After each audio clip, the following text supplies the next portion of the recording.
Hi, Mitchell here with Running Coalescence, and I have been seeing that you guys have been enjoying the videos on breathing, so I'm actually planning to do a video on that pretty quickly shortly here, but it's going to be over probably um, 3 or 4 videos, and we have to kind of build up a foundation of uh, what is going on with the circulatory system, how it operates, and then how we can manipulate it and improve it in certain parts here and there.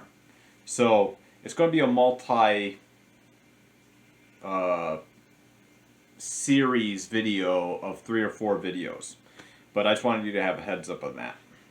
So the title of the video is poison and how you should apply that with your training, or how to view poison training as a type of poison. And an analogy here is, think of snake venom.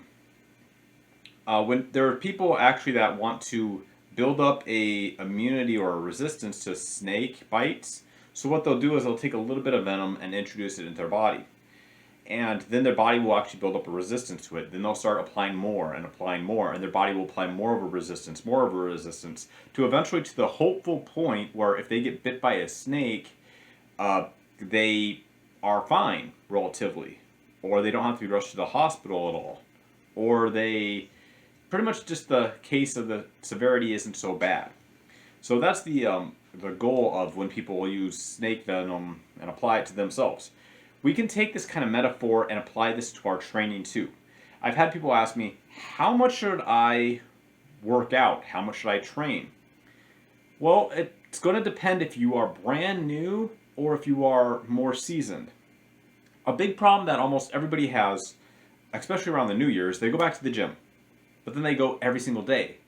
Or else they go every other day, but then they go way too hard. Well, they went from 0 to a much harder level, and their body just isn't used to it. Their ligaments, their tendons, their muscles, their whole body isn't used to it. So just off of pain alone, they quit that in just a few days. So this is where we kind of need to apply the snake venom method. If we start working out and we slowly go from, okay, we're from 0, okay, let's bring this only up to a 1 or 2. Okay, cool. One or a few weeks go by. Okay, now let's bring this up to a 3, 4, 5. That's the general progression that we want to have. Small baby steps. We do not want to go from nothing to, hey, 5 days a week in the gym, hitting. I like to do chest and try, back and bicep. It's like, well, you don't want to hit every single group really hard. You have to let your body have some time to adapt.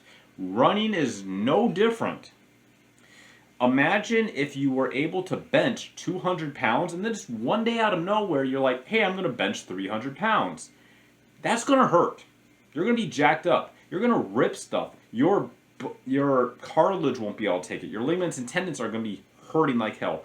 It's not going to feel good in any way. But that's effectively what you do when you try to go, hey, I'm just going to start running. And a lot of people try to start running. Yeah. Keep in mind, running is the name of the sport, not the form you are in. Again, running is the sport, not the form you are in. What they should start doing is trying to jog first, or trotting. But they should see and make sure that their ligaments and tendons can take the stress of doing the sport running. So people try to start doing the sport running. And I hope that kind of makes sense about the difference between the sport and the form. So, I mean, there's a lot of forms that we have. We have walk, trot, jog, run, sprint. But then there's also the ones that aren't talked about so much, trotting and skipping. And we just do these on different terrains. And if you want to think about, well, when do we trot? Well, it has to be a very flat, open area.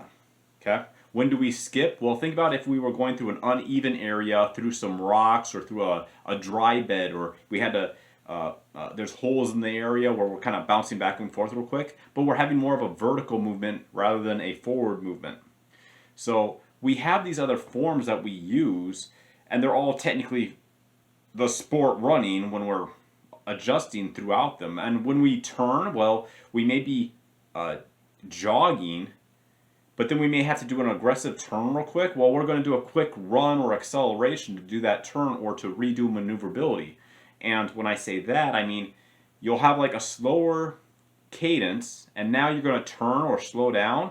Well, we usually have a higher cadence really quickly, so we can make that turn. We have to make more contact with the ground because we're changing our direction. Well, if we want to change direction, we have to have more contact.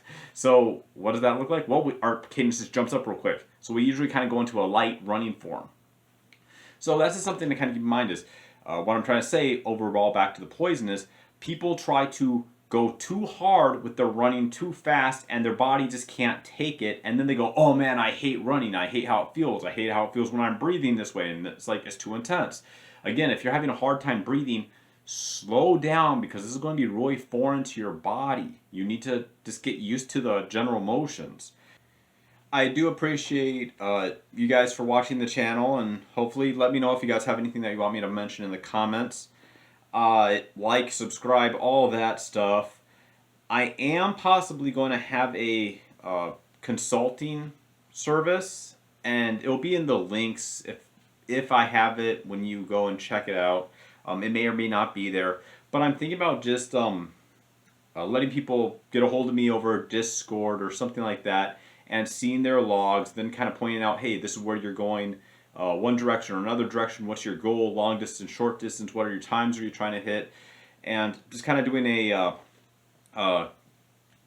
self consultation type of a thing, because I'm seeing that there's a lot of creators out there that are giving general knowledge but not specific to the individual. And I'd also like to teach how to use the logs, how to record your own data. So eventually one day, you don't even need me. That's my end goal. I would love it to be able to share this knowledge with other people so then eventually they can teach more people and they can teach more people. But if that service is available, it will be in the details. But that's, who knows if that's going to be this year. It may be something that I do brand new next year. But I just wanted to thank you guys for watching the video. Like, share, all that fun stuff. And you guys, as always, take care.